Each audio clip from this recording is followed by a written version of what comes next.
Bank of America Institute has released the consumer checkpoint for November. Debit and credit spending saw its strongest gain since early 2024 at 2.4%. Joining us right now to break it all down is Bank of America Institute's Everett Krisberg. And Liz, thanks for coming in this morning. Of course. Just to remind people, this is coming from information on how many different accounts.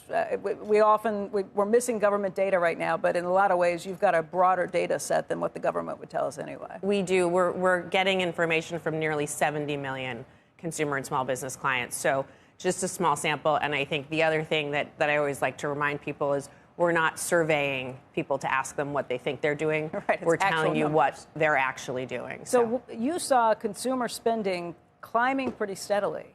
What's that tell you? Up 2.4%. So up 2.4%. And as you said, that's the strongest in almost 2 years and 20 months. If we look at it seasonally adjusted, it was up for the 5th month in a row. So you are continuing to see consumer spending power. But I pull out two things on this. First, while retail spending did go up, the number of transactions didn't. So one of the things driving that strength in the consumer spending number is inflation, it's maybe tariffs.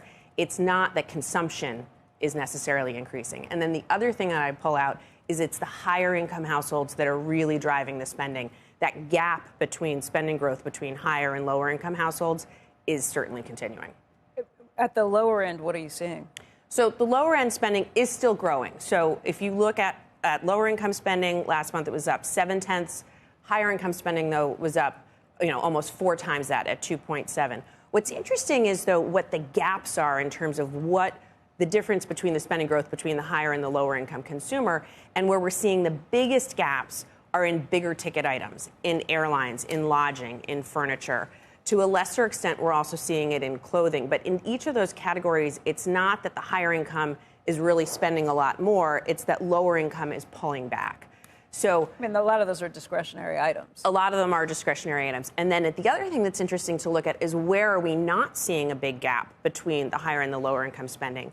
It's in general merchandise. It's in online retail. And the one category where we're actually seeing lower income go up and higher income pull back is in groceries. Now, when I first saw that, my first inclination was, okay, this is an impact of SNAP benefits because people are putting more groceries on their card. But this data is only through the end of October, so it wouldn't necessarily have that impact.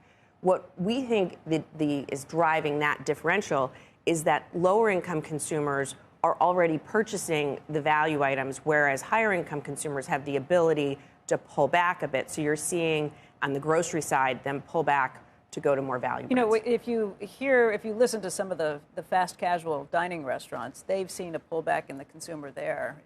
Does that mean maybe those income people are spending more at the grocery store and less? We haven't seen that. And actually, in our data, we're seeing both higher and lower income consumers spend more at restaurants. So that doesn't necessarily tie in. But I do think that we are seeing evidence, particularly at the lower end, that those consumers are under a bit more stress. And some of it always comes, and I say this all the time, a lot of it always comes back to the labor market. And what we're seeing in the labor market is still expanding according to our data. And we look at the number of households receiving income. That was up 0.5 last month. So the labor market is still expanding. But the wages that the lower income consumers are pulling in are growing at a much slower rate than at the higher income consumer. And in fact, that disparity between wage growth is at the largest level between higher and lower that we've seen since we started the series in 2016.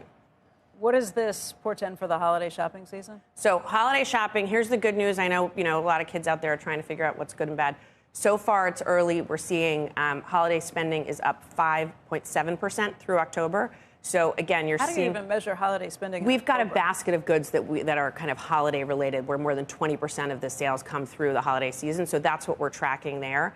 But again, what we're seeing, even though spending is up, people are paying more and getting less. So in terms of transactions. So, I know my dad's been waiting for me to say this. Good news is, we're spending more. Bad news, fewer presents under the tree, but less wrapping paper to clean up.